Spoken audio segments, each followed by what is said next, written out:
પર ગામ છે નળકાંઠાનું ગામ કહી શકાય।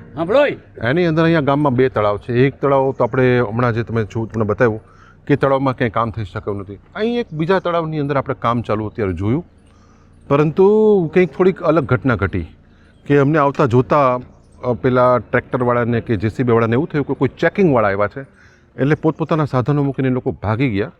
ખરેખર અમે કોઈ ચેકિંગવાળા નથી, અમે તો આ સુજલામ સુફલામનું કામ થાય છે કે નહીં એ ચેક કરવા માટે અહીં આવ્યા છીએ। પણ અમારી સાથે સરપંચશ્રી પણ હતા। સરપંચશ્રીએ કીધું કે છેલ્લા 10 દિવસથી સૌ પોતપોતાના ખર્ચે પોતાનું કામ અહીંયા કરી રહ્યા છે, સુજલામ સુફલામનું કામ કરતા નથી।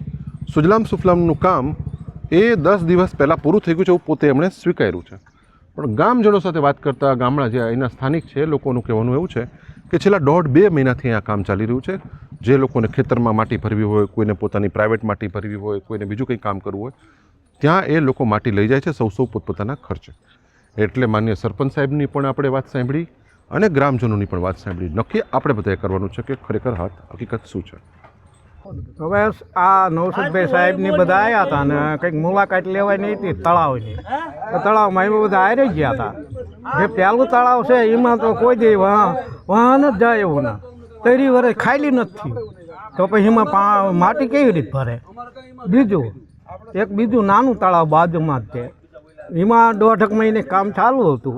એ માટી રહે એ અમુક ખેડૂત જે બળમાં હતા એ એમના ખેતરમાં લઈ ગયા। બાકીના આ પ્લોટ મોટું પડ્યું પ્લોટિંગ, અને હવની રીતે હવના પ્લોટમાં માટી નાખે, એ જે એમને ભાવ થતું હોય એ આપણને કંઈ ખબર નથી। બાકી હવના પ્લોટમાં ધૂળ નાખે આટલી ખબર છે।